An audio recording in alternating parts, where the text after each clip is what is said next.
आसक्ति हो गई, इतनी आसक्ति हो गई कि महाराज वो सब भजन करना भूल गए।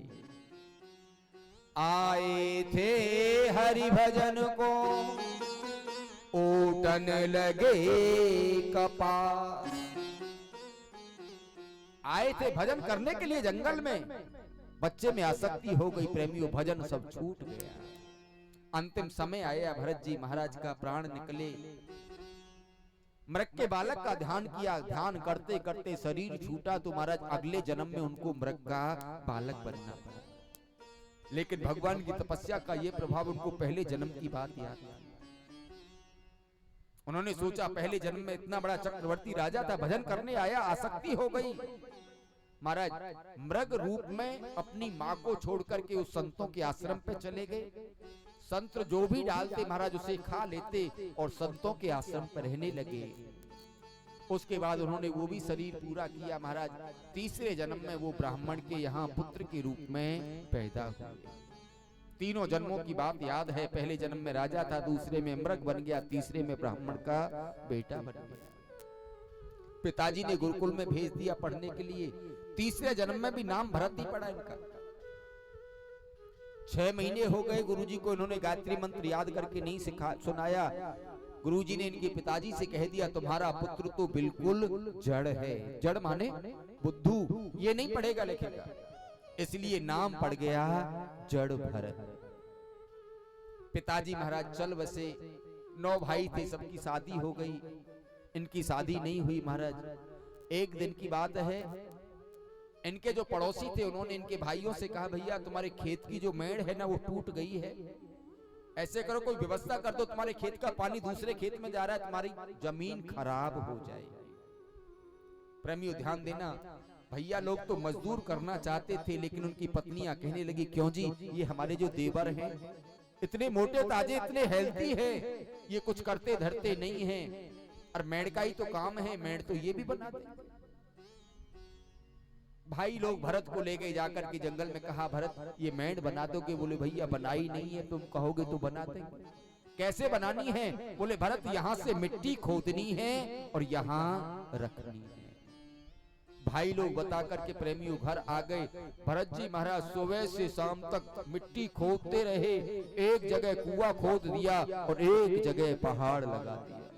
शाम को भाई आए, अरे भरत तुमने तो खेत बिगाड़ दिया। बोले भैया तुमने ही तो कहा था यहाँ से मिट्टी खोदना, यहाँ रखना।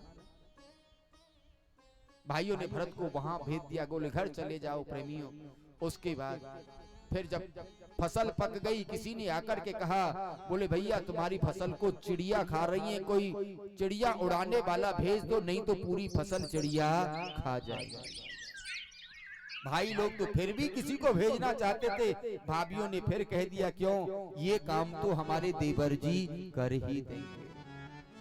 भरत जी को महाराज पीपा दे दिया, डंडा दे दिया। बोले जब चिड़िया आए ना तो तुम पीपा बजा देना तो चिड़िया उड़ जाएगी। भरत जी प्रेमियों चले गए और जाकर के चिड़ियाओं को उड़ाया, और उड़ाते ही भरत जी सोचने लगे मैंने अपने खेत से चिड़ियाओं को उड़ा दिया, ये दूसरे के में बैठेंगी वो भी उड़ा देगा, तीसरे के में बैठेंगी वो भी उड़ा देगा। सब यदि अपने अपने खेतों से इनको उड़ा देंगे तो ये बेचारी क्या खाएंगे, और जब खाने को नहीं मिलेगा ये तो बेचारी भूखी मर जाएगी। इनके कोई खेत थोड़ी होता है। एक बार उड़ाने के बाद महाराज भरत जी ने वही पीपा ले लिया और कीर्तन करना शुरू कर दिया। राम जी की चिड़िया राम जी का खेत, राम जी की चिड़िया राम जी का खेत, खा लो चिड़िया भर भर पेट, राम जी की चिड़िया। सभी लोग ताली बजा के बोले राम जी की चिड़िया राम जी का खेत, खा लो चिड़िया भर भर पेट, खा लो चिड़िया भर भर पेट, राम जी की चिड़िया राम जी का खेत, राम जी की चिड़िया राम जी का खेत, खा लो चिड़िया भर भर पेट, खा लो चिड़िया भर भर पेट।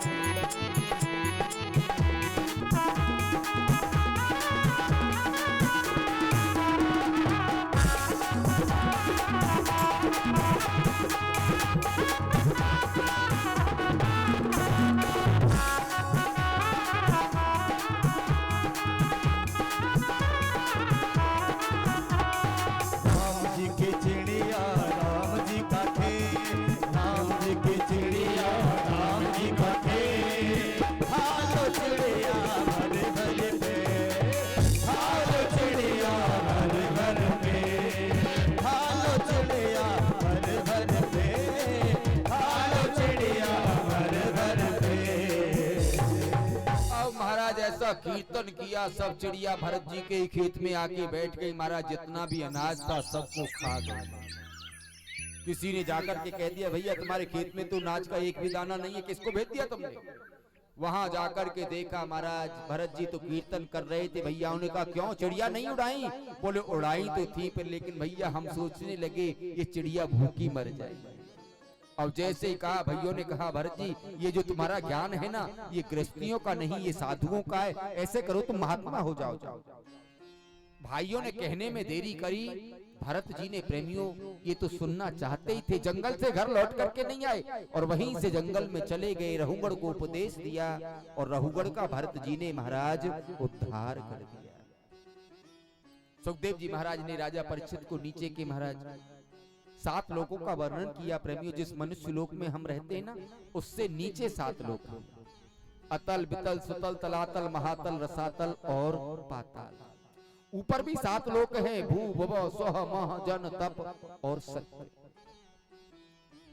पूरे ग्रहों की स्थिति बताई। राजा परीक्षित ने कहा गुरुजी आपने नीचे के लोक भी बताए ऊपर के भी बताए, लेकिन आपने ये नहीं बताया ये नरक कहाँ पड़ते हैं, कितने नरक हैं? नरकानाम किम देश विदेश। बोले नरक कहाँ है? बोले राजा परीक्षित पृथ्वी से नीचे और जल से ऊपर यमराज की नगरी है जिसको कहते हैं संयमनीपुरी। वैसे नरक तो बहुत है प्रेमियों, लेकिन 28 नरक प्रधान है और जो जैसे कर्म करता है प्रेमियों उसको वैसे ही नरक में ले जाया जाता है। रौरव महारौरव कुंभी पाक असीपत्र वसनम, बहुत नरकों की स्थिति है महाराज।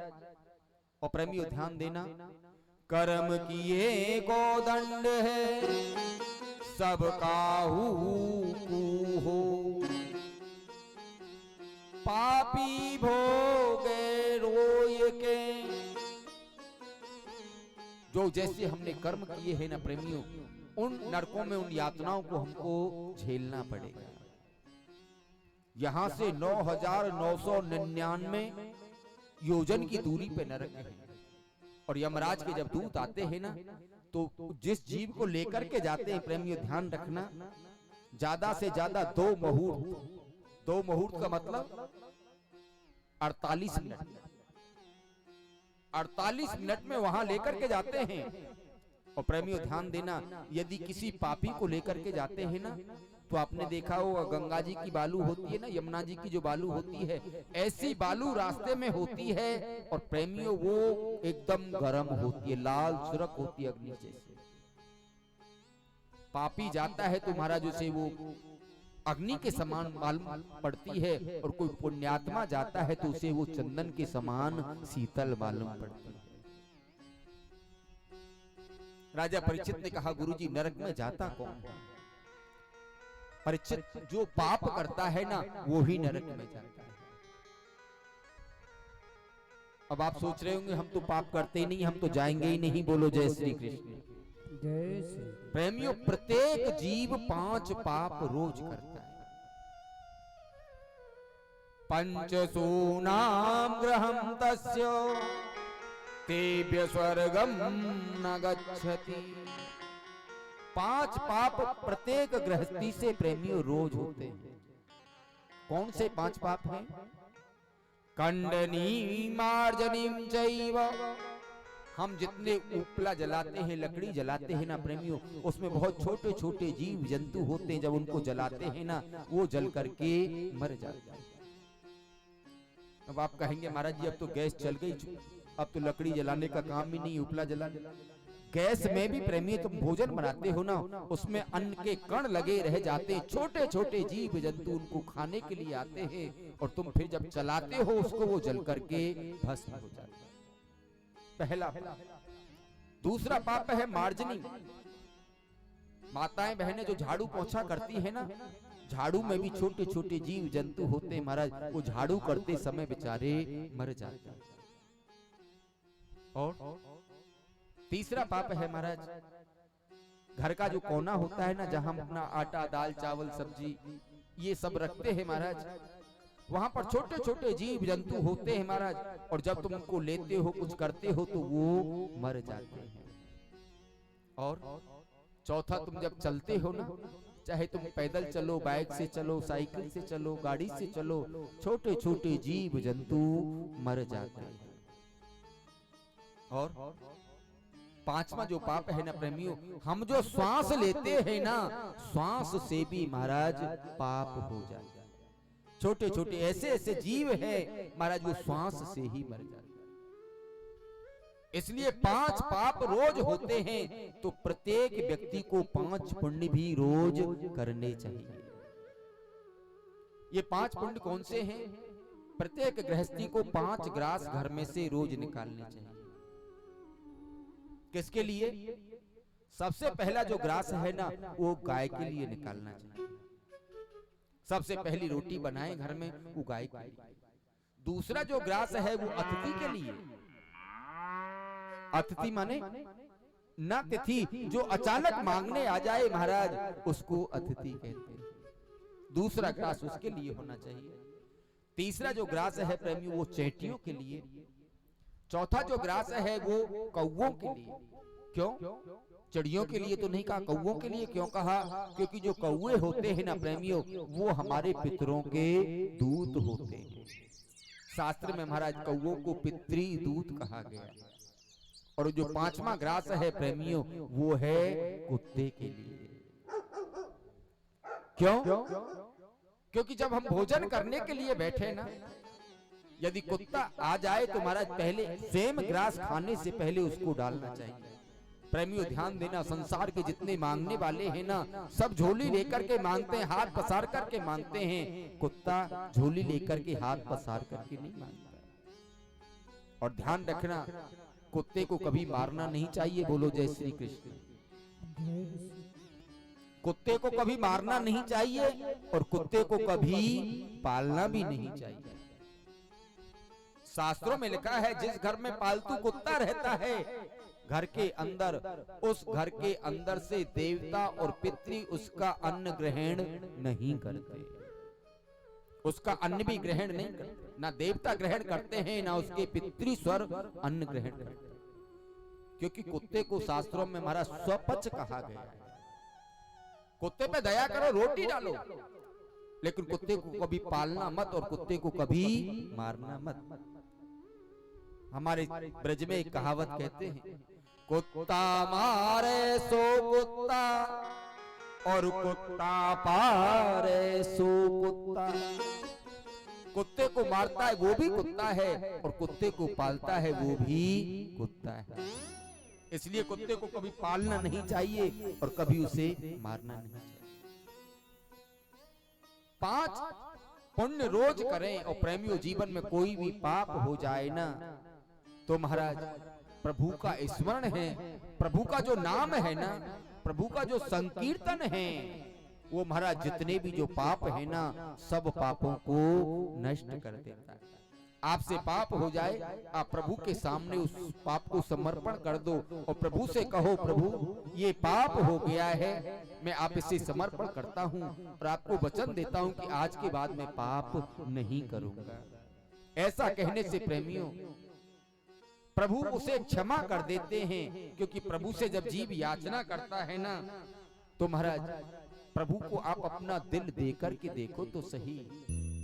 एक बार प्रभु के दिल के दीवाने बन जाओ, तो महाराज प्रभु जितने भी जो अपराध है ना, उन सब अपराधों को क्षमा करते हैं। इसीलिए तो कहते हैं महाराज, प्रभु मेरा जो दिल है ना, वो तुम्हारा दीवाना हो गया। हो मेरा दिल तो दीवाना हो गया, मुरली वाले तेरा, मुरली वाले तेरा, कमली वाले तेरा, नजरों का निशाना हो गया, मुरली वाले तेरा, नजरों का निशाना हो गया, मुरली वाले तेरा, मेरा दिल तो दीवाना हो गया, मुरली वाले तेरा, मेरा दिल तो दीवाना हो गया, मुरली वाले तेरा।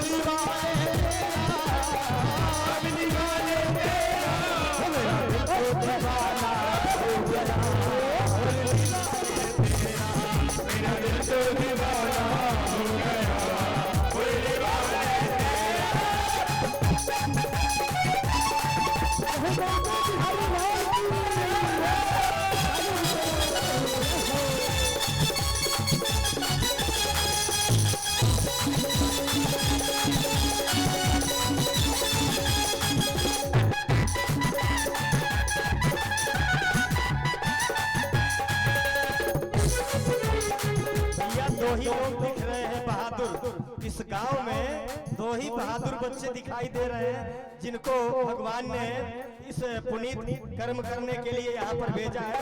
जितने भी डांस करने वाले लोग हैं, भक्त हैं, सबसे अनुरोध है कि आप सभी लोग दिल खोल के डांस कर सकते हैं।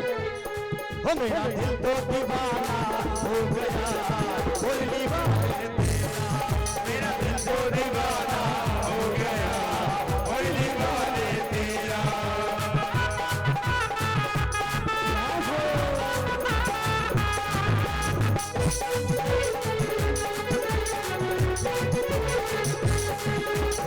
जब से नजर मिल गई है, जब से नजर मिल गई है, उजड़े चमन की कली खिल गई है, चमन की कली खिल गई है। जब से नजर मिल गई है, जब से नजर मिल गई है, उजड़े चमन की कली खिल गई है, चमन की कली खिल गई है।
तुझसे मिलाना हो गया,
सुखदेव जी कहते राजा परीक्षित, भगवान नाम की बहुत बड़ी महिमा है। इसके विषय में मैं तुमको एक बहुत सुंदर कथा सुनाता हूं। कान को जे ध्वजा कस दासी पति रजा मिलहु। कानपुर के पास एक नगर है जिसे हम कन्नौज कहते हैं। प्रेमियों, कन्नौज में एक ब्राह्मण रहते थे जिनका नाम था अजामिल। गृहस्थी ब्राह्मण थे महाराज, माता पिता थे घर में, माता पिता की सेवा करते, त्रिकाल संध्या करते और रोज घर में हवन करते। एक दिन की बात है प्रेमियों, अजामिल हवन के लिए जंगल से लकड़ी लेने के लिए गए और जब लकड़ी लेकर के हवन के लिए आ रहे थे तो महाराज उनको रास्ते में एक वेश्या दिखाई पड़ गई। और जैसे ही वेश्या दिखाई पड़ी महाराज, अजामिल ने देखा, अजामिल पागल हो गए, लकड़ियों को वहीं फेंक दिया और प्रेमियों वेश्या के पीछे चले गए।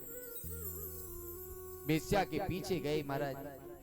वेश्या जहां रहती थी महाराज उसी के घर के दरवाजे पर बैठे रहते। धीरे धीरे करके जितना जो सत्कर्म था प्रेमियों सब समाप्त हो गया और अजामिल वेश्या के साथ में रहने लगे। वेश्या को क्या चाहिए जीवन में? केवल धन चाहिए। वेश्या को धन पूर्ति करने के लिए महाराज अजामिल जितने भी बड़े बड़े जो पाप है ना प्रेमियों, उन पापों को करने लगे। पशुओं को मार मार करके बेचने लगे, पशुओं की हिंसा करने लगे, पूरे पाप करने लगे। प्रेमियों, जैसे ऋषियों में नारद जी का नाम आता है ना, वैसे ही पापियों की लिस्ट में अजामिल का नाम सबसे ऊपर लिख गया। एक दिन की बात है, हरिद्वार में महाराज कुंभ लगा हुआ था। कुछ संत महात्मा पैदल टोली जा रही थी महाराज हरिद्वार, उनको रास्ते में कन्नौज पड़ा और वहां उनको रात हो गई। संतों ने सोचा आज रात्रि में इसी नगर में रह लेते, प्रातः काल यहाँ से चले। जैसे प्रेमियों उन्होंने प्रवेश किया नगर में, एक व्यक्ति मिला, उससे पूछा क्यों भैया यहाँ कोई भगत का घर है क्या? दुष्ट लोग महाराज पहले से ही होते आए हैं। उतना दुष्ट व्यक्ति था, संतों को मालूम नहीं था। बोले हाँ महाराज जी बहुत अच्छे भगत का घर है, ऐसी सेवा करेगा जीवन भर तुम याद रखोगे। महाराज ऐसे करना, अजामिल का नाम पूछ लेना, वहां चले जाना। अब संतों को मालूम नहीं था प्रेमियों, संत पूछते पूछते अजामिल के यहाँ पहुंच गए। लेकिन प्रभु की ऐसी इच्छा थी महाराज, उस समय घर पे अजामिल नहीं था, वेश्या थी। और जैसे ही संतों ने अबाई लगाई, भक्त अजामिल वेश्या बाहर निकल कर बोले महाराज किसका नाम ले रहे हो? बोले भगत जी कहाँ है? अजामिल जी, हमें उनसे मिलना है, हम रात्रि में यहीं रुकेंगे, यहीं प्रसाद पाएंगे और यहीं विश्राम करेंगे, प्रातः काल यहाँ से जाएंगे। प्रेमियों, जैसे ये बात संतों ने कही, वेश्या कहने लगी महाराज किसने कह दिया कि अजामिल भक्त है? बोले महाराज अजामिल सबसे बड़ा पापी और सबसे बड़ा दुराचारी। वेश्या ने कहा, बोले महाराज तुम चले जाओ, यदि वो आ गया ना तो हमें भी मार डालेगा और हमें भी मार डालेगा, वो इतना दुष्ट है। लेकिन संतों ने कहा हम नहीं जाएंगे। अजामिल का कोई पूर्व प्रारब्ध था प्रेमियों, कुछ वेश्या का था। वेश्या ने कहा, बोले महाराज आटा दाल चावल जो भी कुछ चाहिए ना ले जाओ और यहाँ से कहीं दूर चले जाओ।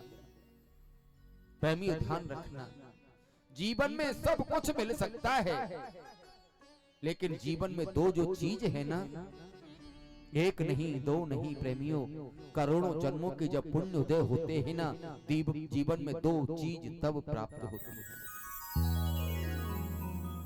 धन दारा और लक्ष्मी पापी हूँ के हो।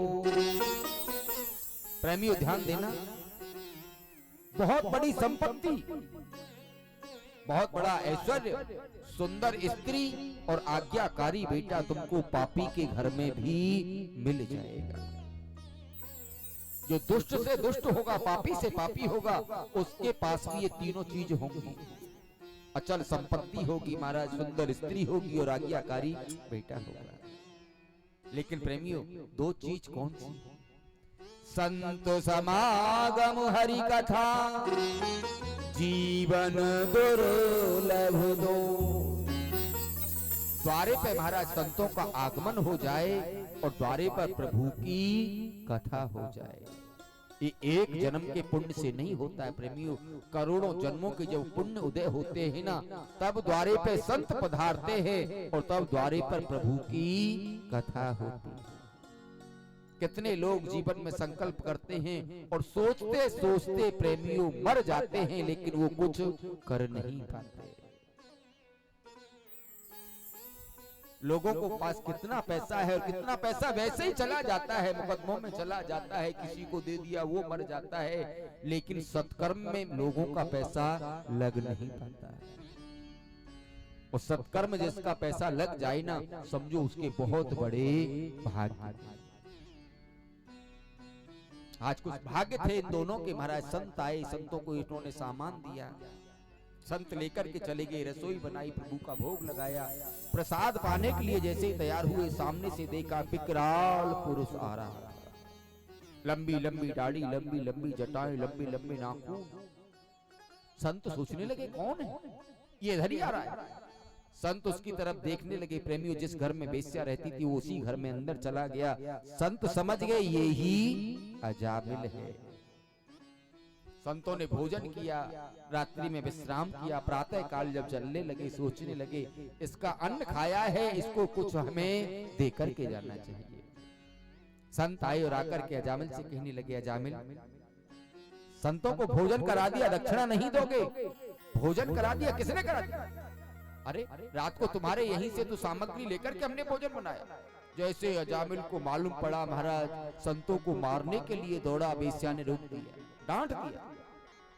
संतों से कहने लगा, महाराज तुम्हारे जो लोटा लंगोटा सोटा है ना, ये मैंने छिनाए नहीं है, इनको दक्षिणा ही समझ लेना और यहाँ से सीधे चले जाओ। संतों ने कहा हमको कुछ नहीं चाहिए, ये बताओ तुम्हारी कितनी संतान है? बोले 10 संतान है और 11वीं होने वाली है। संतों ने आशीर्वाद दिया, तुम्हारे यहाँ जो 11वीं संतान होगी वो बेटा पैदा होगा और हमारे कहने से उसका नाम नारायण रख लेना।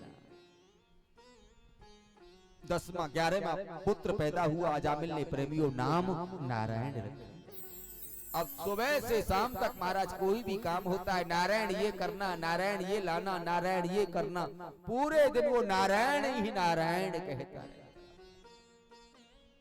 यमराज ने अपने दूतों को भेजा, जाओ दुष्ट पापी अजामिल को लेकर के आओ।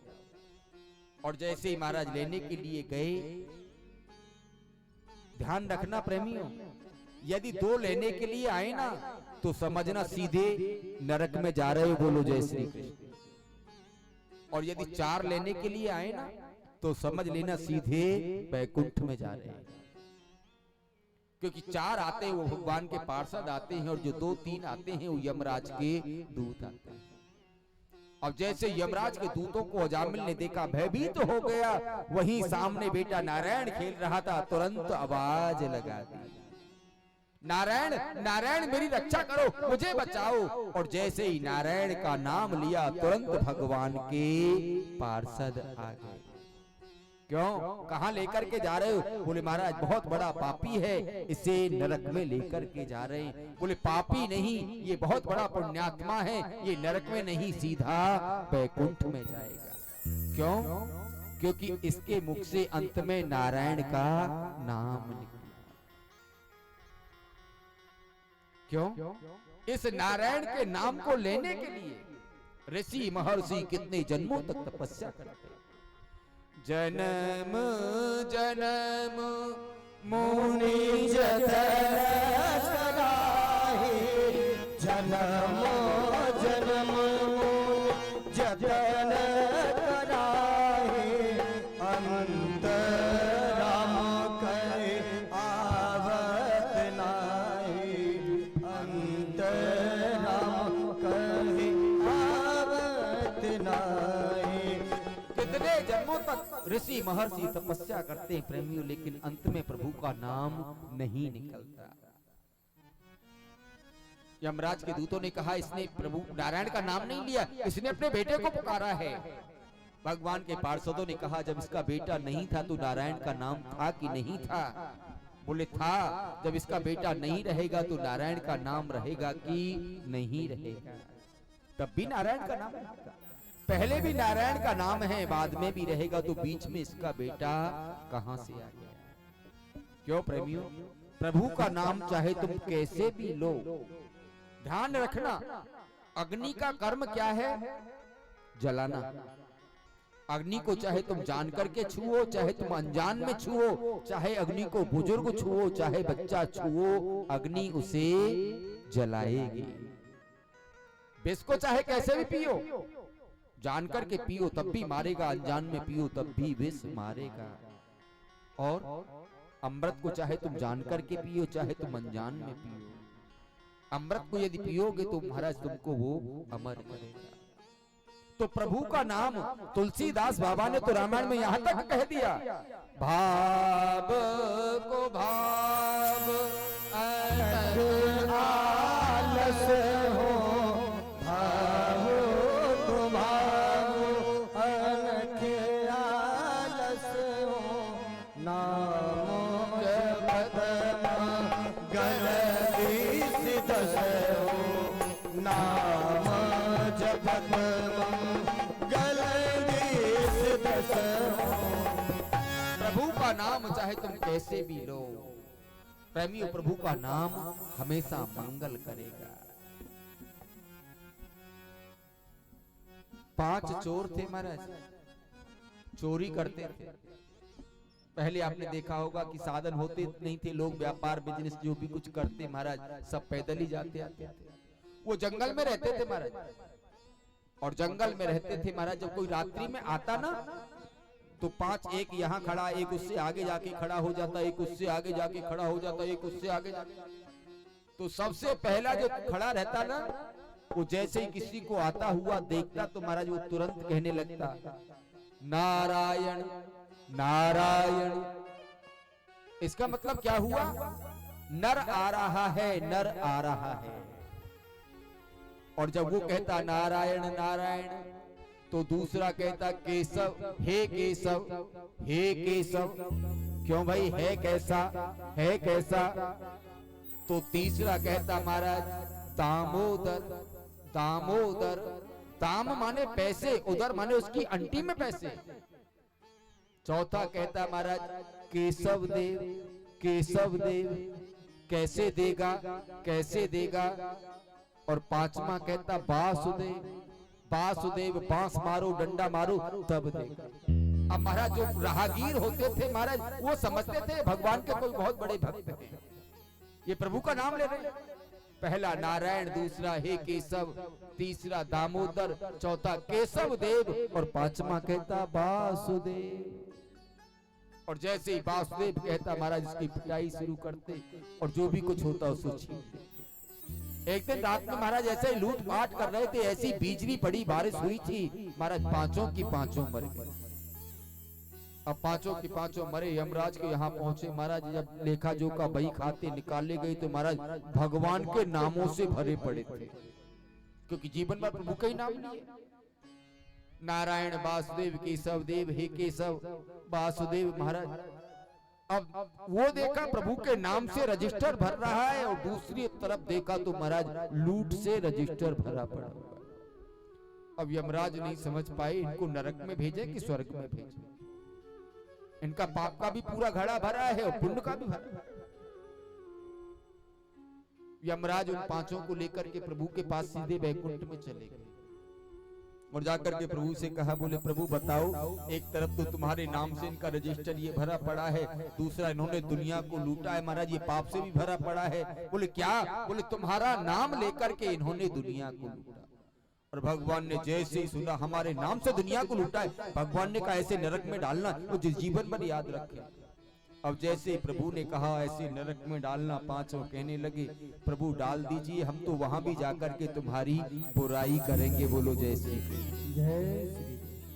भगवान ने कहा हमारी बुराई करोगे? बोले और क्या? बोले क्या बुराई करोगे? बोले हम लोगों से कहेंगे भगवान झूठ बोलते हैं, शास्त्रों में जो लिखा है वो बिल्कुल गलत लिखा है। बोले क्या लिखा है? बोले आपने ही तो रामायण में लिखा है ना, सन्मुख होए जीव मोह जबहि, जन्म कोटि अघ नासहि तब। बताओ तुम वहां तो ये बात कहते हो कि जीव यदि मेरे सन्मुख हो जाता है तो मैं उसके करोड़ों जन्मों के पापों का नाश कर देता हूं। और बताओ हम तुम्हारे सामने खड़े हैं, हमने केवल एक जीवन में पाप किए हैं, आप उनको भी क्षमा नहीं कर रहे। महाराज प्रभु ने देखा बहुत चालाक है, यमराज से कहा इनके सीधे स्वर्ग में भेज दो। बोलो जय श्री कृष्ण। जय श्री कृष्ण। तो प्रभु का नाम चाहे कोई कैसे भी लो, भाव से लो चाहे कुभाव से लो, प्रेमियों प्रभु का जो नाम है ना वो मंगल करने वाला है। इधर यमराज के दूत चले गए। महाराज अजामिल ने देखा यदि मैंने एक बार नारायण का नाम लिया उसका इतना बड़ा प्रभाव है, यदि मैं उनका भजन करूंगा तो उसका कितना बड़ा प्रभाव होगा। नारायण ने प्रेमी अजामिल ने प्रभु नारायण का भजन किया। प्रभु के यहाँ से विमान आया और विमान में अजामिल बैठकर के भगवत धाम चले गए। ये भगवान नाम की प्रेमियों महिमा है। एक समय की बात है महाराज, देवताओं की सभा लगी थी, नाच गान चल रहा था, देवताओं ने मदरा का पान कर रखा था। उसी समय गुरु बृहस्पति उनके पास गए, सभा में गए। किसी भी देवता ने खड़े होकर के उनका अभिनंदन नहीं किया। गुरुजी ने देखा कि इस सभा में हमारा अपमान हुआ है और गुरुजी वहीं से प्रेमियों अंतर ध्यान हो गए। नाच गान देवताओं का पूरा हुआ। महाराज उसके बाद पूछने लगे एक दूसरे से, क्यों गुरुजी आए थे? गुरुजी कहाँ गए? बोले गुरुजी आए तो थे लेकिन गए कहाँ ये नहीं मालूम। एक दूसरे से कहा नहीं मालूम नहीं मालूम। महाराज उसी समय देवता समझ गए गुरुजी नाराज हो गए। प्रेमियों देवता ब्रह्मा जी के पास गए और कहने लगे यदि गुरुजी नहीं रहेंगे तो हमारा यज्ञ कौन कराएगा? अब बताओ हम किसे गुरु बनाएं? तो महाराज ब्रह्मा जी ने कहा ऐसे करो, तुम त्वष्टा मुनि के पुत्र हैं, विश्वरूप नए नए महाराज विद्वान हुए हैं, युवा हैं, ऐसे करो तुम विश्वरूप को गुरु बना लो। प्रेमियों गुरु ऐसा होना चाहिए जो शिष्य के धन को नहीं, शिष्य के अंधकार को हरण करे,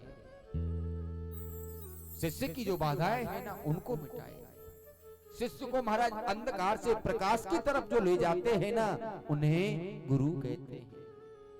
गुरु में दो अक्षर है ना, गा और रा। गा मतलब गकार अंधकारस्य, रकार तन्निरोधक। गा माने जो जीवन में जो अंधकार है शिष्य के, रा माने उनका जो रोधन करे, उनको जो मिटाए, उसे गुरु कहते हैं। विश्वरूप को गुरु बनाया। विश्वरूप ने महाराज इंद्र को नारायण कवच का उपदेश दिया।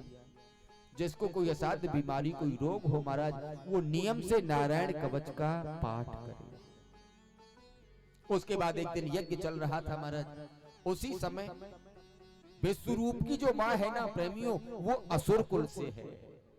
यज्ञ करा रहे थे देवताओं का विश्वरूप गुरु बनकर के, लेकिन सोचने लगे देवताओं की शक्ति बढ़ेगी तो ये मेरे मामाओं को मारेंगे। तो विश्वरूप जब ऊपर से स्वाहा स्वाहा बोल रहे थे ना, ऊपर से तो बोल रहे थे इंद्राय स्वाहा, यमाय स्वाहा, वरुणाय स्वाहा, लेकिन अंदर ही अंदर दे रहे थे नमुचे स्वाहा, शंभुराय स्वाहा, दिव्यद्वाय स्वाहा। इंद्र को ये बात मालूम पड़ गई गुरुजी के मन में पाप है, ऊपर से कुछ कह रहे अंदर से कुछ और कह रहे। इंद्र ने तलवार निकाली प्रेमियों, विश्वरूप के 3 सिर थे, तीनों सिरों को काट दिया। इंद्र को ब्रह्म हत्या लग गई। ब्रह्म हत्या इंद्र को लगी महाराज। इंद्र ने इस ब्रह्म हत्या को 4 भागों में बांट दिया और कहा जो ब्रह्म हत्या लेगा मैं उसे मुंह मांगा वरदान दूंगा। सबसे पहले महाराज पृथ्वी आई। पृथ्वी ने इंद्र से कहा 1 भाग हमें दे दो। आपने देखा होगा पृथ्वी में जो ऊसर भूमि होती है ना, जिसमें कुछ पैदा नहीं होता, सफेद सफेद जो दिखाई देता है वो ब्रह्म हत्या का स्वरूप है। दूसरा जो भाग है वो वृक्षों को दे दिया प्रेमियों।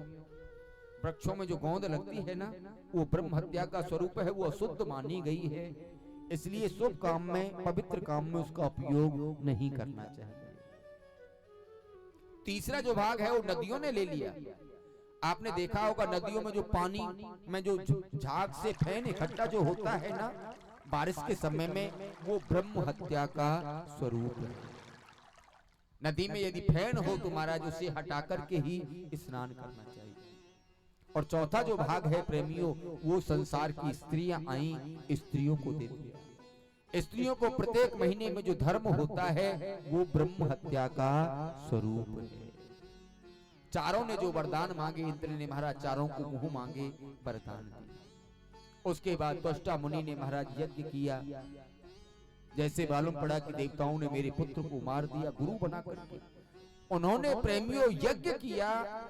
और यज्ञ जब कर रहे थे महाराज, उन्होंने यज्ञ तो इसलिए किया कि इंद्र को मारने वाला बेटा, लेकिन यज्ञ में थोड़ी त्रुटि हो गई, मंत्र में थोड़ी गलती हो गई, और थोड़ी सी गलती के कारण जो मंत्र है ना उसका उल्टा प्रभाव हो गया। प्रेमियों ध्यान रखना, जो मंत्र हम करते हैं ना, यदि उसमें त्रुटि हो जाएगी, कोई गलती हो जाएगी, हो सकता है उसका जो अर्थ है वो बिल्कुल उल्टा हो जाए, बिल्कुल विपरीत हो जाए। एक सेठ जी थे महाराज, उनकी श्रीमती जी सेठानी बीमार हो गई। पंडित जी के पास गए, बोले महाराज जी हमारी घरवाली बहुत बीमार है, कोई मंत्र बताओ ना जिससे वो सही हो जाए। तो पंडित जी ने महाराज सेठ जी को मंत्र दे दिया। पंडित जी ने कौन सा मंत्र दिया प्रेमियों? पंडित जी ने ये मंत्र दिया, भार्याम रक्षतु भैरवी, भार्याम रक्षतु भैरवी। ये मंत्र दे दिया। सेठ जी से कहा इसका जाप करो, तुम्हारी घरवाली सही हो जाएगी। सेठ जी आए महाराज, घर में जाप शुरू कर दिया। 3-4 दिन हुए महाराज। एक दिन सेठ जी जाप कर रहे थे तो सेठ जी की थोड़ी सी बुद्धि चकरा गई। बोलो जय श्री कृष्ण। अब सेठ जी अर्थ तो समझते नहीं थे महाराज मंत्र का। कुछ लोग महाराज को समझते नहीं है फिर भी बोलते रहते हैं बोलो जय श्री कृष्ण। जोर से बोलो भाई। एक व्यक्ति था महाराज अनपढ़, उसको इंग्लिश बोलने का बड़ा शौक था। 4 अक्षर उसको इंग्लिश के उसने याद कर लिए, यस, नो, वेरी गुड और थैंक यू। बोलो जय श्री कृष्ण। अब कोई भी बात होती है बस यही चारों अक्षरों को बोलता है, स्वयं को मालूम नहीं है इनका अर्थ क्या है। Yes, no, very good, thank you. एक दिन महाराज वो कहीं शहर जा रहे थे तो ट्रेन में सफर कर रहे थे तो किसी व्यक्ति का महाराज बैग चोरी हो गया। अब बैग चोरी हुआ महाराज, वो बेचारा जिसका बैग चोरी हुआ था वो सबसे पूछ रहा था, और पूछते पूछते इसके पास आ गया, क्यों हमारा बैग देखा है तुमने? अब ये सोचने लगा यहाँ इंग्लिश बोलने का बहुत अच्छा मौका है, बोलो जय श्री कृष्ण। अब जैसे ही उसने पूछा क्यों बैग देखा है तुमने, इसने कहा यस।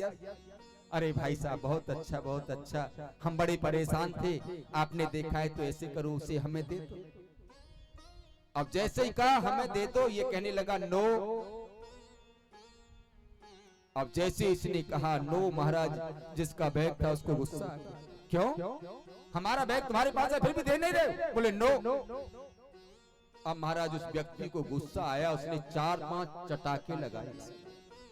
अब जैसे ही 4-5 चटाके लगाए तो महाराज ये कहने लगा वेरी गुड। अब महाराज वो सोचने लगा अब पिट तो अच्छी तरह गए ही हैं, चौथा शब्द भी क्यों नहीं बोल दें। महाराज चौथी बार कहने लगा थैंक यू। कुछ लोगों को अर्थ मालूम नहीं होता है, कुछ भी बोलते हैं। सेठ जी ने अपना दिमाग लगाया, पंडित जी ने मंत्र दिया था भार्याम रक्षतु भैरवी। अब सेठ जी ने कहा भार्याम में भा है और भैरवी में भी भा है, बीच में जो रक्षतु में रा है यहाँ रा नहीं होगा, यहाँ भी भा होगा। अब महाराज उन्होंने रा की जगह अपने मन से उस अक्षर को भा कर दिया, और जैसे ही भा किया महाराज अब मंत्र दूसरा हो गया। अब मंत्र क्या हो गया? भार्याम भक्षतु भैरवी। भार्या माने पत्नी, भक्षतु माने खा जाए, और भैरवी माने भैरवी देवी। 3 दिन जाप किया महाराज। चौथे दिन सेठानी जी ऊपर चली गई। बोलो जय श्री कृष्ण। जय श्री कृष्ण। अब सेठानी जी ऊपर गई महाराज। सेठ जी बड़े गुस्साए, पंडित जी के पास गए। महाराज जी कैसा मंत्र दिया, मेरी घरवाली तो मर गई। पंडित जी ने कहा मंत्र तो हमने सही दिया था, पता नहीं तुमने कैसे जाप किया। बोले महाराज तुमने जैसे दिया था जाप तो वैसे ही किया, लेकिन एक अक्षर को मैंने बदल दिया। प्रेमियों, एक अक्षर बदलने से जो मंत्र है उसका जो अर्थ है वो उल्टा हो गया। यहाँ त्वष्टा मुनि ने यज्ञ किया, पुत्र पैदा वृत्तासुर हुआ महाराज, लेकिन वो इंद्र को मारने वाला नहीं, इंद्र के द्वारा वो मारा गया। अब जैसे ही मारा गया महाराज, राजा परीक्षित ने प्रश्न कर दिया, गुरुजी 3 दिन हो गए, आप यही कथा सुनाते आते हो कि भगवान ने देवताओं को बचा लिया और दैत्यों को मार दिया। ठाकुर जी ऐसा क्यों करते हैं, देवताओं को क्यों बचाते हैं और दैत्यों को क्यों मारते हैं? सुखदेव जी कहने लगे, परीक्षित ऐसी कोई बात नहीं। समम प्रियम सुहृद ब्रह्मन् भूतानां भगवन् स्वयं।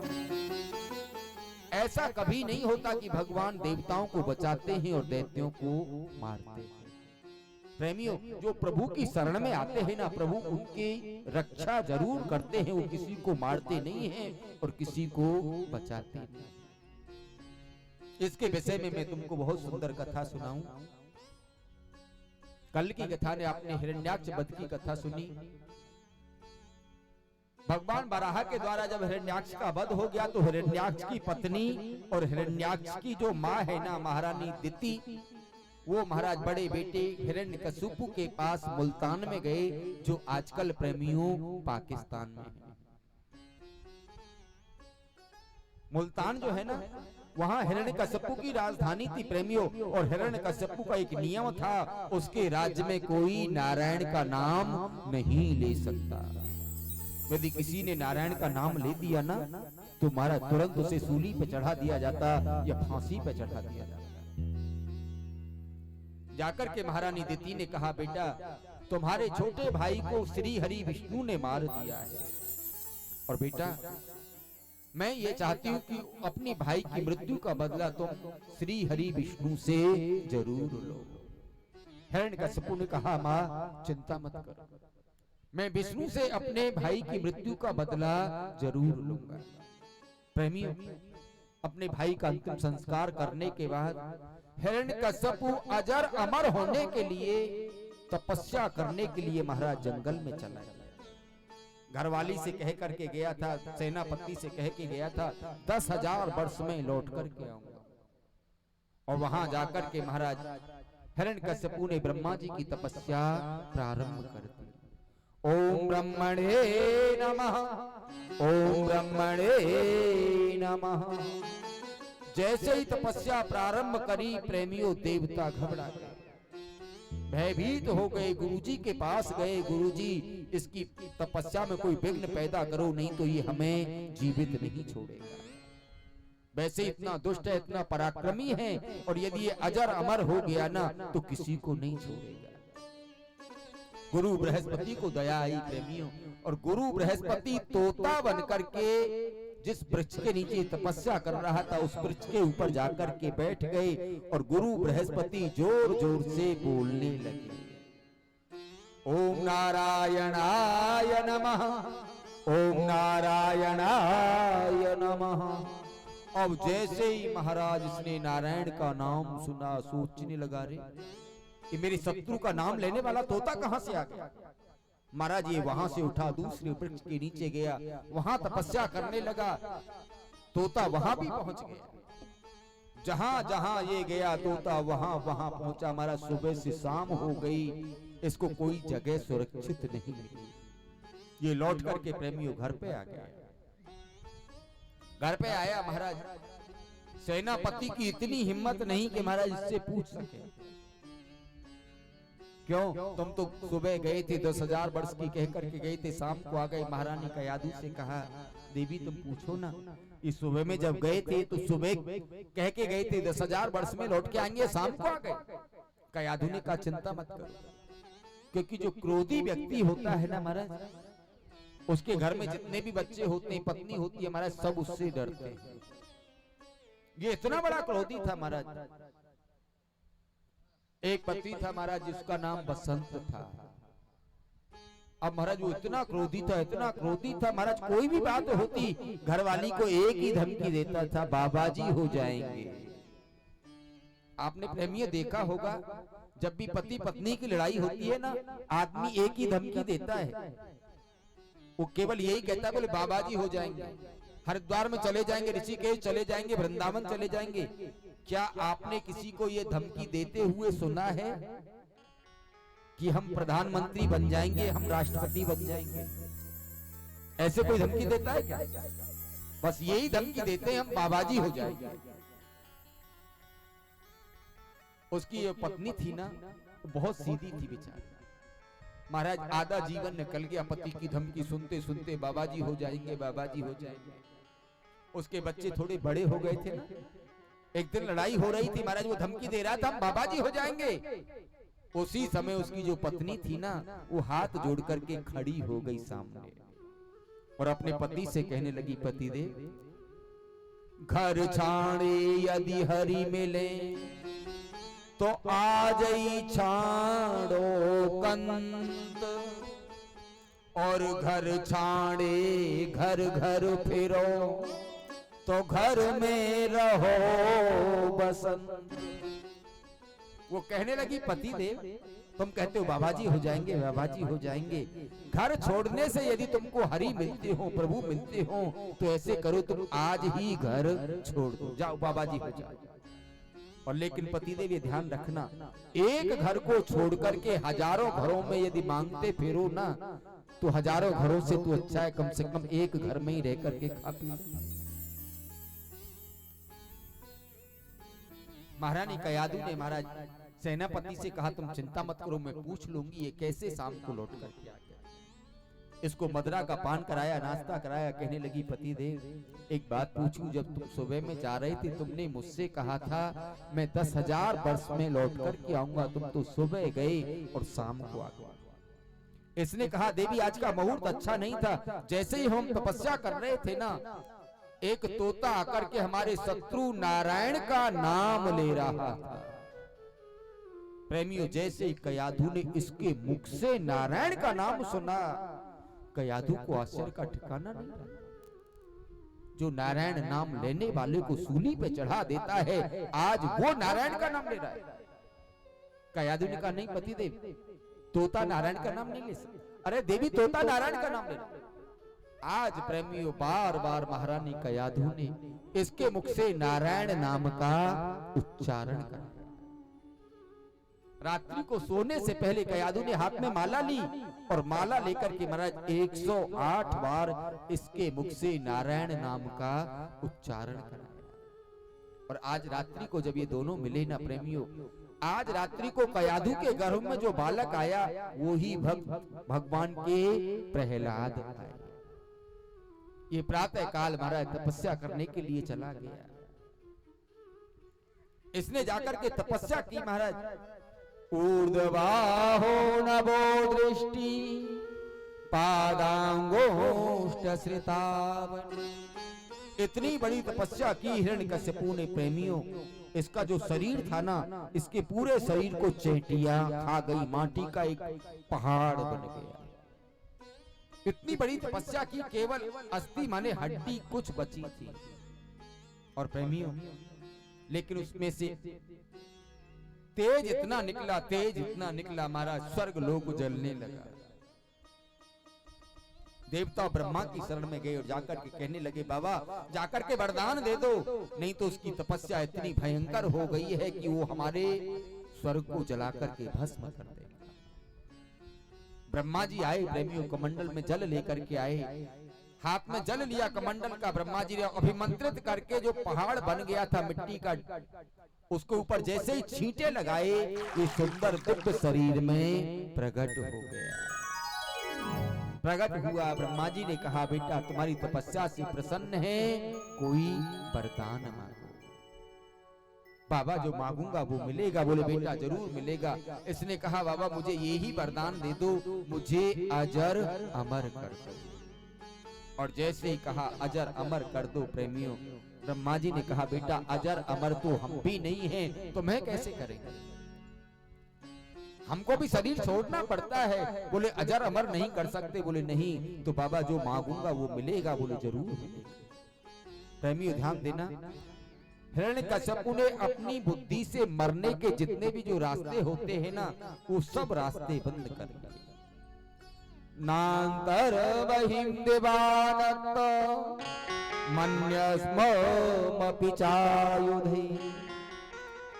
इसने वरदान मांगा, बाबा वरदान ये दे दो, ऊपर नहीं मरूं नीचे नहीं मरूं, बोले तथास्तु। दिन में नहीं मरूं रात में नहीं मरूं, बोले तथास्तु।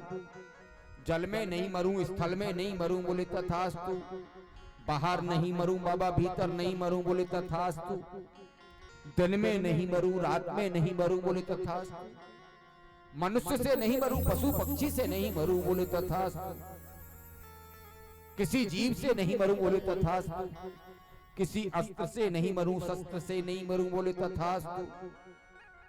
अंत में वरदान मांग लिया, बाबा तुम्हारी सृष्टि में जो पैदा होता हो मैं उससे भी नहीं मरूं। ब्रह्मा जी ने कह दिया बेटा तथास्तु। अपनी बुद्धि से प्रेमियों जितने भी मरने के रास्ते हैं ना, इसने सब बंद कर दिए। और जैसे ही ब्रह्मा जी से वरदान मिला महाराज ये और उद्दंड हो गया। हमारे ब्रज में कहावत कहते मरे कछु तो मिया बावरे और कछु पी लई भा। कुछ तो दुष्ट महाराज और वरदान और मिल गए। एक तो करेला और वो भी नीम पे चढ़ा हो तो महाराज ज्यादा कड़वा हो जाता है। अब इसको वरदान मिल गए महाराज, इसने उत्पात करने शुरू कर दिए। देवता घबराए प्रभु के पास गए, प्रभु से कहा प्रभु ब्रह्मा जी को बदल दीजिए, ऐसा वरदान दे दिया वो अजर अमर कर दिया। प्रेमियों भगवान ने देवताओं से एक बात कही, प्रेमियों ध्यान देना, मेरे प्रभु देवताओं से कहते हैं देवताओं यदा देवेषु विप्रेषु, भगवान कहते हैं देवताओं जब ये ब्राह्मणों का द्रोही होगा, भक्तों का द्रोही होगा और संतों का द्रोही होगा, ध्यान रखना इसने चाहे कोई भी वरदान लिया हो मैं इसका उद्धार कर दूंगा। जो प्रेमियों ब्राह्मण का द्रोह करने लगे, गौ से द्रोह करने लगे, संतों से भक्तों से द्रोह करने लगे, समझ लेना उसका विनाश बिल्कुल समीप में आ गया। इसकी बुद्धि ऐसी खराब हुई महाराज, इसके 4 पुत्र थे, 3 युद्ध में मारे गए और छोटे पुत्र हैं जिनका नाम है प्रहलाद। आज प्रहलाद को महाराज गुरुकुल में पढ़ने के लिए भेज दिया गुरुजी के यहाँ। 3 महीने के बाद प्रहलाद जी जब गुरुकुल से पढ़ कर के आए ना, इनकी माँ ने महाराज इनको सुंदर स्नान वगैरह कराया, वस्त्र पहनाए महाराज। उसके बाद थोड़ा महाराज भोजन पानी करा करके पिता से मिलने के लिए सभा में भेज दिया। 3 महीने के बाद प्रहलाद जी आए, पिता से मिलने के लिए सभा में गए, पिता को प्रणाम किया। प्रेमियों पिता ने प्रहलाद को उठा करके अपनी गोदी में बैठा, बेटा 3 महीने हो गए तुमको गुरुकुल में पढ़ते पढ़ते, बताओ 3 महीने में तुमने कौन सी सुंदर विद्या सीखी है। प्रेमियों ध्यान देना, पिताजी ने कहा सुंदर विद्या कौन सी सीखी है, और प्रहलाद जी सोचते कि हमारे गुरुजी ने तो अच्छा कुछ सिखाया ही नहीं। हमारे गुरुजी तो ये सिखाते हैं किसका कैसे धन लूटा जाता है, किसकी स्त्री को कैसे हरण किया जाता है, किसकी भूमि को कैसे लिया जाता है, क्योंकि राक्षसों की विद्या तो यही होती है। लेकिन प्रहलाद के जो गुरु है ना वो कौन है, वो है श्री नारद जी महाराज। प्रहलाद ने कहा पिताजी मैंने अब तक जो सुंदर विद्या सीखी है ना वो कौन सी है। बोले बताओ, बोले बताओ। हित्वात्मपादं गृहमन्धकूपं वनं गतं यत् हरिमाश्रयेत। प्रहलाद ने कहा पिताजी जब 50 वर्ष के हो जाओ ना, और जैसे 51वें वर्ष में प्रवेश करो, गृहस्थ आश्रम को छोड़ दो, जंगल में चले जाओ और नारायण का भजन करो। और जैसे ही कहा नारायण का भजन करो, उसके मुख से नारायण का नाम निकला। महाराज हिरण्यकश्यपु ने 3 वर्ष के प्रहलाद को प्रेमियों 80 सीढ़ी ऊपर सिंहासन से नीचे फेंक दिया। गुरु पुत्रों को बुलाया, संडा मर्द को बुलाया, क्यों? इसको नारायण का नाम किसने सिखाया? गुरु पुत्र भयभीत हो गए, बोले महाराज हमने नहीं सिखाया। न मत प्रणीतम न पर प्रणीतम, तुमने नहीं सिखाया तो क्या ये पेट में से नारायण का नाम सीख करके आया है? गुरु पुत्रों ने कह दिया, बोले महाराज हम तो नारायण का नाम सिखाते ही नहीं, तुम्हारे राज्य में तो कोई लेता ही नहीं। हो सकता है ये माँ के पेट में से सीख करके आया। महाराज गुरु पुत्रों को डांटा, कहा दोबारा गुरुकुल में लेकर के जाओ, ध्यान रखना दोबारा यदि इसके मुख से नारायण का नाम निकला ना तो तुमको फांसी की सजा देती जाएगी।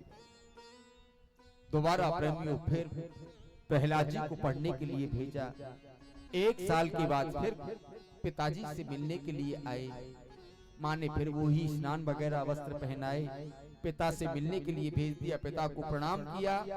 हिरण्यकश्यपु ने प्रहलाद को अपनी गोदी में बैठा और पूछने लगे, बेटा तुमको 1 साल से ज्यादा हो गया, बताओ तुम अब कौन सी विद्या पढ़ कर के आए? प्रहलाद ने कहा, पिताजी अब मैं 9 प्रकार की विद्या पढ़ कर के आया। जैसे ही 9 विद्याओं का नाम लिया, महाराज हिरण्यकश्यपु सोचने लगा, अब ये हमारी विद्या सीख कर के आया है। दूसरे के धन को, दूसरे की संपत्ति को, दूसरे के महाराज जमीन को, दूसरे की स्त्री को, उनको सबको कैसे लूटा जाता है, यही विद्या सीख कर के। अब जैसे ही कहा, बेटा कौन सी 9 विद्याएं हैं, तो प्रहलाद ने प्रेमियों अपने पिता को नवदा भक्ति का उपदेश दिया। 9 प्रकार की जो भक्ति होती है ना, जो तुलसी कृत रामायण में महाराज मेरे प्रभु राम ने सबरी से जो नवदा भक्ति का जो वर्णन है, वो 9 प्रकार की भक्ति। श्रवणम कीर्तनम विष्णु स्मरणं पादसेविनं अर्चनं वन्दनं दास्यं सख्यं आत्मनिवेदनम्। जैसे ही प्रहलाद ने भक्ति का वर्णन किया, महाराज हिरण्यकश्यपु ने प्रहलाद को फिर नीचे फेंक दिया और महाराज अपने पहरेदारों से, सेवकों से कहा, जो भी इसे मारेगा ना उसे मैं मोह मांगा इनाम दूंगा। 4 दूतों को कहा ले करके जाओ और इसको ऐसी मृत्यु देना ये जीवन भर याद रखना। प्रेमियों ध्यान देना, 4 वर्ष के प्रहलाद को 4 दूत पकड़ करके बहुत ऊंचे पहाड़ के ऊपर ले गए और पहाड़ के ऊपर ले जाकर के कहा, क्यों प्रहलाद तुम नारायण का नाम लेना बंद करोगे कि नहीं करोगे? प्रहलाद ने कहा, अब मैं नारायण का नाम लेना बंद नहीं कर सकता। अरे बंद नहीं करोगे तो इतने ऊंचे पहाड़ से तुमको गिरा देंगे, तुम्हारी तो हड्डी भी नहीं बचेगी, फिर कैसे नारायण का नाम लोगे? प्रहलाद ने एक ही बात कही, जब तक इस शरीर में प्राण है मैं नारायण के नाम को नहीं छोड़ूंगा। क्यों? एक बार जब इनसे लगन लग जाती है ना तो महाराज फिर छूटती नहीं। आपने आगरा में महाराज ताजमहल का नाम तो सुना होगा। ये ताजमहल जो था ना, ये मुमताज ने बनवाया था। मुमताज महाराज एक बार की बात है, हज करने के लिए जा रही थी आगरा से। आगरा से जब मुमताज हज करने के लिए जा रही थी ना, तो रात्रि में महाराज वो पड़ाव जो था सेना का मुमताज का, वो वृंदावन में पड़ा। रात्रि में वहां रुके। प्रातः काल जैसे ही हुआ ना तो महाराज वृंदावन में जितने मंदिर मठ हैं महाराज, वहां घंटियां बजने लगी, आरतियां होने लगी। तो मुमताज ने अपने मंत्री से पूछा, ये घंटी घड़ियाल कहाँ बज रहे हैं? तो मंत्री ने कहा, बोले बेगम साहिबा, ये जो हिंदुओं के जो मंदिर है ना, जो उनके देवता हैं, ये उनके यहाँ घंटी घड़ियाल बज रहे हैं, उनके मंदिर खुले हैं, उनके यहाँ ये पूजा अर्चना हो रही है। तो तो मुमताज सोच रही थी हम हज करने तो जा ही रहे हैं, तो क्यों ना हम जो हिंदुओं को जो देवता हैं उनके भी दर्शन करते चले। और प्रेमियों, मुमताज जब हमारे मंदिर में जब दर्शन करने के लिए गई ना कन्हैया के, और प्रेमियों ध्यान देना, जैसे ही मुमताज ने कन्हैया के दर्शन किए, दर्शन करते ही मुमताज मेरी कन्हैया के ऊपर फिदा हो गई। और मुमताज ने मेरे कन्हैया से कहा, कन्हैया नंद के कुमार कुर्बान तेरी यारी पे, हूँ तो मुगलवानी हिंदुवानी अब बनूंगी मैं। कन्हैया को जैसे ही देखा मुमताज महाराज अपने हज को भूल गई और कन्हैया की ऐसी दीवानी हो गई, महाराज वो हज करने नहीं गई। मुमताज ने कन्हैया से कहा, कन्हैया मैं अब कुरान नहीं पढ़ूंगी, मैं अब गीता पढ़ूंगी, मैं भजन करूंगी, क्योंकि हमारा कन्हैया ऐसा है एक बार इससे लगन लग जाती है ना तो महाराज फिर छूटती नहीं। हर लगी लगन मत तोड़ना, ओ प्यारे लागी लगन मत तोड़ना, प्रभु जी बजाए लागी लगन मत तोड़ना, प्रभु जी मोरी लागी लगन मत तोड़ना, लागी लगन मत तोड़ना, ओ प्यारे लागी लगन मत तोड़ना, प्रभु जी मोरी लागी लगन मत तोड़ना, प्रभु जी मोरी लागी लगन मत तोड़ना।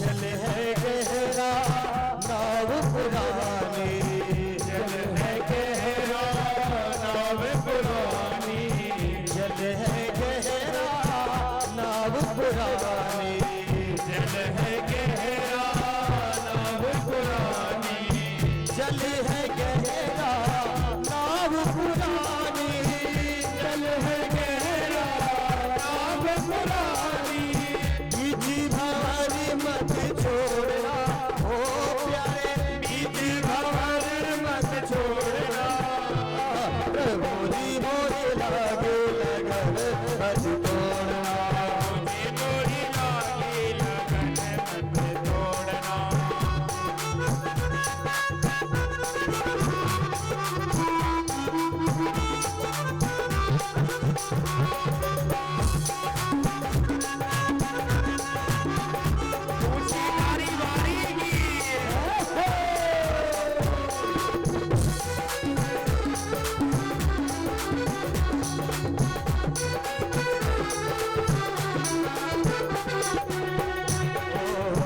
खेती बुआई मैंने तेरे ही नाम की, खेती बुआई मैंने तेरे नाम की, खेती बुआई मैंने तेरे ही नाम की, खेती बुआई मैंने तेरे नाम की, खेती बुआई मैंने तेरे ही नाम की, खेती बुआई मैंने तेरे नाम की, मेरे भरोसे मत छोड़ना, ओ प्यारे मेरे भरोसे मत छोड़ना, प्रभु जी मोरे लागी लगन मत तोड़ना, प्रभु जी मोरे लागी लगन मत तोड़ना।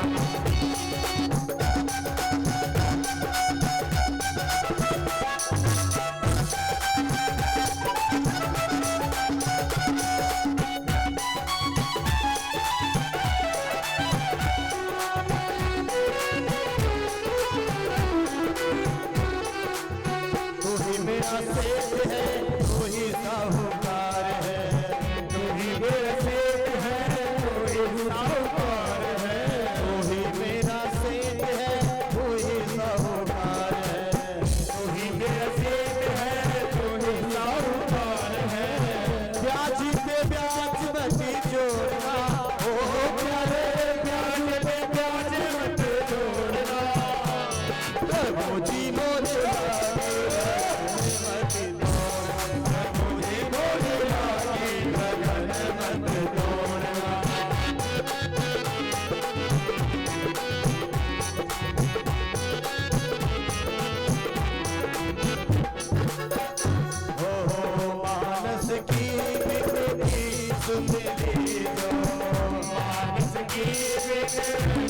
सुन लीजो, भक्तों की विनती सुन लीजो, भक्तों की विनती सुन लीजो, संतों की विनती सुन लीजो, संतों की विनती सुन लीजो, हाथ पकड़ मत छोड़ना, ओ प्यारे हाथ पकड़ मत छोड़ना, प्रभु जी मोरे लागे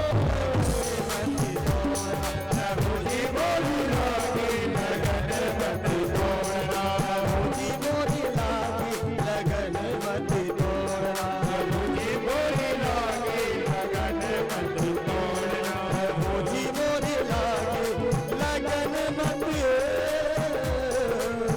तोड़ना। प्रहलाद ने कहा अब मैं नाम लेना बंद नहीं करूंगा। प्रेमियों,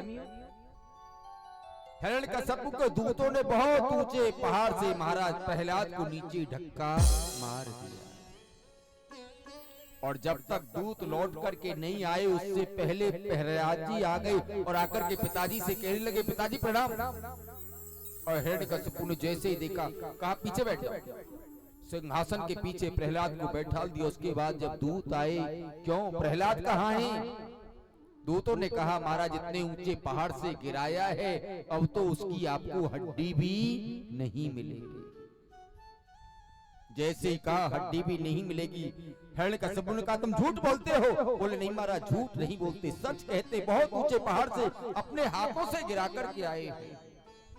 अब जैसे ही कहा गिरा करके आए, हिरण्यकश्यप ने कहा प्रहलाद जी जैसे पीछे से गद्दी से निकल करके आए, चारों के चारों घबरा गए, अपने हाथों से हमने गिराया है। प्रेमियों, 4 वर्ष के प्रहलाद को हाथी के पैर से बांध दिया, हाथी को मदरा पिलाई और पहलवान को भी पिला दी। महाराज चीरता रहा, शाम होते होते हाथी भी मर गया, पहलवान भी मर गया, लेकिन प्रहलाद के शरीर में कोई खुरसाट नहीं आई। आपने देखा होगा, सुना होगा, पहले जो राजा होते थे ना, उनके यहाँ काल कोठरी होती थी, विष कोठरी भी कहते थे उनको। किसी व्यक्ति को एक क्षण के लिए कोठरी में बंद कर दो प्रेमियों, उसके प्राण निकल जाते थे, क्योंकि उसमें इतने विषधर सर्प रहते थे। हिरण्यकश्यप ने प्रेमियों प्रहलाद जी को काल कोठरी में बंद कर दिया। अब ये तो उस समय की सतयुग की बात है प्रेमियों। चैतन्य महाप्रभु तो 450 वर्ष पहले हुए। प्रहलाद जी जैसे ही अंदर गए ना काल कोठरी में, महाराज उन्होंने इतनी जोर से भगवान नाम की धुन लगाई, जितने भी सांप थे ना प्रेमियों सब मस्ती से झूम करके नाचने लगे। और जब चैतन्य महाप्रभु 450 वर्ष पहले हुए, चैतन्य महाप्रभु जब भगवान नाम संकीर्तन करते तो प्रेमियों उनके संकीर्तन में जंगल में सिंह और गाय एक साथ आकर के नृत्य करते, वो बैर को भूल जाते। ये भगवान नाम की महिमा है, क्योंकि भगवान नाम का इतना बड़ा प्रताप है महाराज कि कितना भी बड़ा पाप हो, कितना भी बड़ा दुष्कर्म हो, आप प्रेम से, नियम से और महाराज श्रद्धा भाव से प्रभु का यदि नाम लेते हो ना, तो महाराज वो सब समाप्त हो जाएगा। प्रहलाद जी ने ऐसा कीर्तन किया महाराज, सब सांप मस्ती से झूम करके नाचने लगे। कयाधु ने अपने पति से कहा अब तो जीवित नहीं बचा होगा, कम से कम गेट खोल दो, कोठरी खोल दो, उसकी लाश को बाहर निकाल लो। महाराज जैसे ही गेट खोला, सामने देखा प्रहलाद जी मस्त होकर के कीर्तन कर रहे हैं, और जितने सर्प हैं वो भी कीर्तन कर रहे हैं। प्रहलाद जी को दोबारा महाराज, फिर प्रहलाद जी की एक बुआ थी जिनका नाम धुंडा था, उनको इंद्र से एक चुंदरी मिली थी और ये वरदान था कि तुमको अग्नि जलाएगी नहीं यदि इसे पहन करके बैठो। वो अपने भाई से मिलने आई, भाई को चिंतित देखा, बोले क्या बात है? बोले बात क्या है, ये मरता नहीं है। हिरण्यकश्यप की बहन ने कहा भैया चिंता मत करो, इसको तुम मेरी गोदी में बैठाओ, मैं इसे अभी जला करके नष्ट कर दूंगी। बहुत बड़ी चिता लगवाई गई प्रेमियों। बुआ जी उसमें बैठ गए और बुआ ने प्रहलाद से कहा, प्रहलाद आओ मेरी गोदी में बैठो। निज प्रभु मैं देखे जगत के ही सन करत विरोध। प्रहलाद जी ये थोड़ी सोच रहे मेरी बुआ बुला रही है, मेरे प्रभु बुला रहे हैं। प्रहलाद जी जाकर के बुआ की गोदी में बैठ गए। नीचे से आग लगा दी महाराज, और जैसे ही आग लगाई धू धू करके चिता जलने लगी। इंद्र घबरा गए, यदि प्रहलाद को कुछ हो गया तो मेरे प्रभु मुझे क्षमा नहीं करेंगे। इंद्र ने कहा मेरा वरदान झूठा हो जाए कोई बात नहीं, लेकिन प्रहलाद को कुछ नहीं होना चाहिए। महाराज वो धू धू करके चिता जब जली ना, वो बुढ़िया थी महाराज, वो भी जल गई, और उसकी जो चुंदरिया थी ना वो भी जल गई। उसके बाद जब महाराज अग्नि शांत हुई, अग्नि शांत होने पर हिरण्यकशिपु ने कहा जल्दी राख को हटाओ, ऊपर से हमारी बहन को निकालो, उनको हम इनाम देंगे, उन्होंने हमारा शत्रु मार दिया। अब महाराज जैसे ही राख को ऊपर से हटाया तो वहां तो बहन जी भी नहीं थी, बहन जी की चुंदरिया भी नहीं थी, वहां तो प्रहलाद जी बैठ करके आराम से भगवान का भजन कर रहे हैं। श्रीमन नारायण नारायण नारायण, श्रीमन नारायण नारायण नारायण, श्रीमन नारायण नारायण नारायण, श्रीमन नारायण नारायण नारायण, श्रीमन नारायण नारायण नारायण। सभी बोलिए नारायण नारायण नारायण, भजन नारायण नारायण नारायण, भजन नारायण नारायण नारायण, श्रीमन नारायण नारायण नारायण, भजन नारायण नारायण नारायण। जो नारायण नाम जपत है, जो नारायण नाम जपत है, जो नारायण नाम जपत है, जो नारायण नाम जपत है, पाप भूत सब नारायण, श्रीमन नारायण नारायण नारायण, श्रीमन नारायण नारायण नारायण। आओ महाराज कीर्तन कर रहे देखा, उसी समय महाराज फिर हिरण्यकशिपु ने प्रहलाद को महाराज गुरुकुल में भेज दिया। प्रेमियों एक दिन की बात है, गुरुजी आए नहीं गुरुकुल में। प्रहलाद जी से बालक कहने लगे, बोले प्रहलाद चलो हम खेलेंगे। प्रहलाद ने कहा जीवन भर खेलना ही और करना क्या है। प्रेमियों प्रहलाद जी महाराज ने आज जितने भी जो बालक है ना असुर, उनको उपदेश देना शुरू किया। कौमारे दाचरे प्राज्ञो धर्मान भागवतानि। प्रेमियों प्रहलाद जी कहते भगवान का जो भजन है ना वो बाल्य अवस्था से ही शुरू कर देना चाहिए। कुछ लोग कहते हैं बोले भजन बुढ़ापे में करेंगे। प्रेमियों ध्यान देना, क्या ये गारंटी है कि तुमको बुढ़ापा आएगा? हो सकता है बुढ़ापे की बात करते हो तुमको जवानी भी नहीं आए और उससे पहले तुम यहाँ से चले जाओ। असुर बालकों ने कहा बोले तुम्हारे प्रभु का भजन किस काम आता है जो हम प्रभु का भजन करें? बोले जीवन में काम क्या आता है? बोले धन काम आता है। प्रेमियों ध्यान देना, जीवन में कुछ भी चीज केवल भगवत भजन के बिना कोई भी चीज जीवन में काम नहीं आती। धनानि भूमौ बसवश्च गोष्ठे। प्रेमियों आदमी कहता है ना मेरे पास इतना धन है, इतनी संपत्ति है, ध्यान रखना जिस दिन तुम यहाँ से जाओगी ना तुम्हारी वो संपत्ति नहीं रहेगी। तुम्हारी संपत्ति लॉकर में पड़ी रह जाएगी, भूमि में गड़ी रह जाएगी और किसी को दे दिया है तो वो उसके पास रह जाएगी। धन काम नहीं आएगा। धन काम नहीं आएगा तो हमारी जो इतनी महंगी महंगी गाड़ी है ये तो हमारे काम आएंगी। बोले नहीं, ये गाड़ी भी तुम्हारे काम नहीं आएगी। ये जो तुम्हारी गाड़ी है ना, ये घर के दरवाजे पे खड़ी रह जाएंगी, घर के जो गैरेज है ना उनमें खड़ी रह जाएंगी। ये गाड़ी भी तुम्हारे साथ नहीं जाएंगी, धन भी नहीं जाएगा। बोले कम से कम हमारी घरवाली तो हमारे साथ जाएगी। घरवाली भी साथ नहीं जाएगी। वो कहती है 7 जन्मों तक साथ रहूंगी, लेकिन वो एक जन्म में भी साथ नहीं जाती। जाएगी तो सही, लेकिन कहां तक? नारी गृहद्वार। जो पत्नी है ना, वो घर के दरवाजे तक तुम्हारे साथ जाएगी। धन भी नहीं जाएगा, गाड़ी भी नहीं जाएंगी, स्त्री भी नहीं जाएंगे। बोले हमारे जो नात बाते हैं, रिश्तेदार हैं, ये तो सब जाएंगे। हाँ जाएंगे, लेकिन कहां तक जाएंगे प्रेमियों? ये शमशान तक तुम्हारे साथ जाएंगे। जना श्मशाने। बोले कोई नहीं जाएगा तो कम से कम हमारा ये शरीर तो हमारे साथ जाएगा। इसको सजा रहा है, संवारा है, इतनी सेवा की है, ये तो हमारे साथ जाएगा। प्रेमियों ध्यान रखना, ये भी साथ में नहीं जाएगा। ये कहां तक जाएगा? देह चिताया। ये चिता के ऊपर तक तुम्हारे साथ जाएगा बस। और चिता पे रख के जैसे ही आग लगाई जाएगी ना, इसकी वहीं 2 मुट्ठी जल करके राख हो जाएगी। ये भी नहीं जाएगा।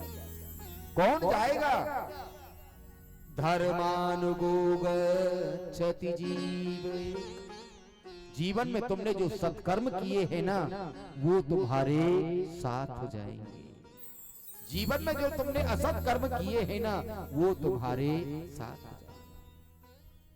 सिकंदर जी भी जब मरने वाला था ना प्रेमियों, सिकंदर ने अपने शागिर्दों से कहा, जब मेरा जनाजा निकालो ना तो मेरे हाथ जनाजे से बाहर निकाल देना। क्यों? बोले संसार के लोग ये देख लें कि संसार को जीतने वाला जो सिकंदर था ना, जब वो भी यहां से गया तो वो भी खाली हाथ गया। जीवन में प्रेमियों 2 ही चीज काम आती है, हाथ से दिया हुआ दान और मुख से लिया हुआ प्रभु का नाम। ध्यान रखना बस। और कितना भी कुछ भी करके रख जाना महाराज, संतान तुम्हारे नाम की 4 ईंट कहीं नहीं लगवाएगी। कितना भी जोड़ करके उनको रखो।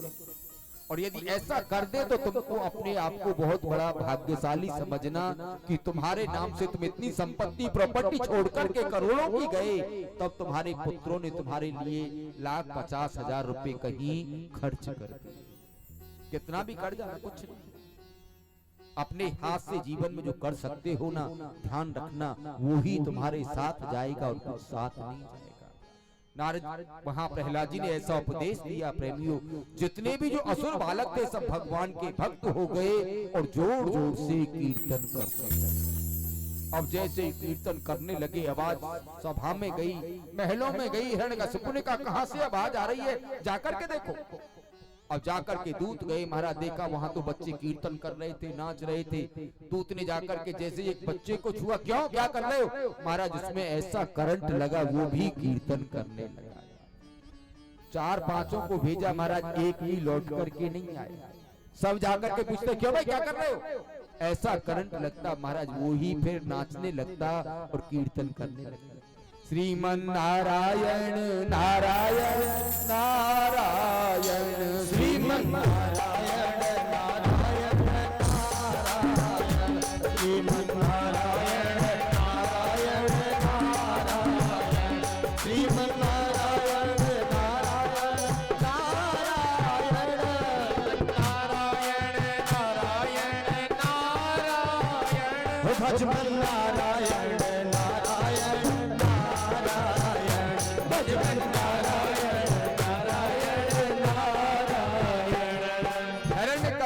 स्वयं गया प्रेमियों, और जाकर के यदि वो भी किसी को टच करता ना तो वो भी नाचता।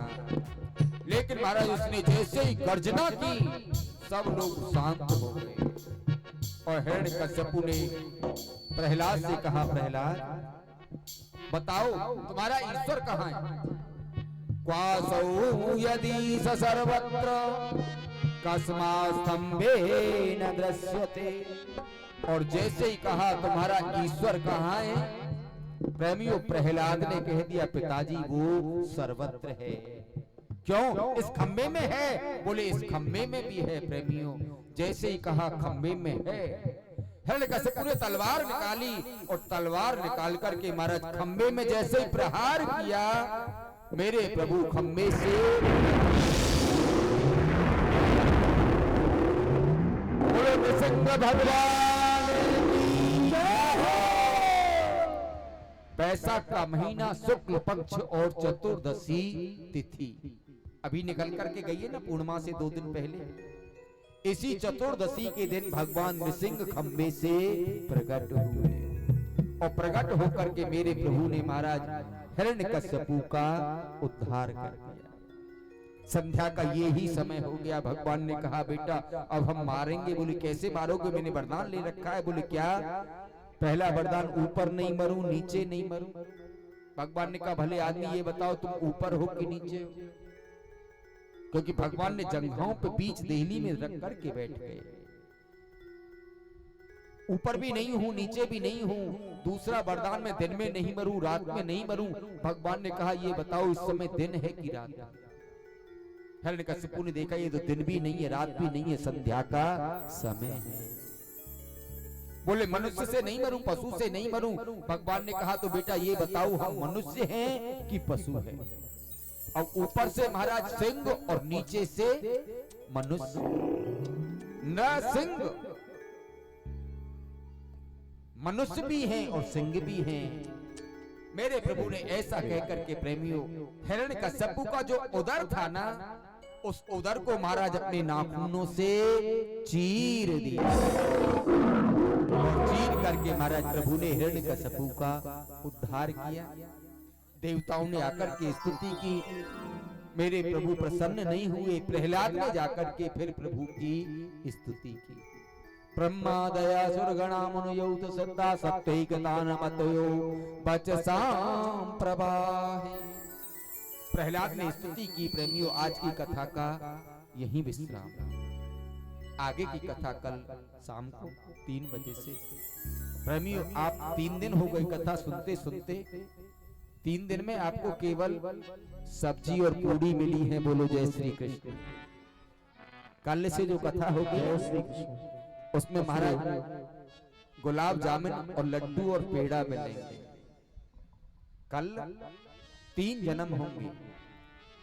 भगवान वामन का जन्म, मेरे प्रभु राघवेंद्र का जन्म, और कल शाम को यहाँ बड़े धूमधाम से महाराज हम अपने कन्हैया का जन्मदिन मनाएंगे।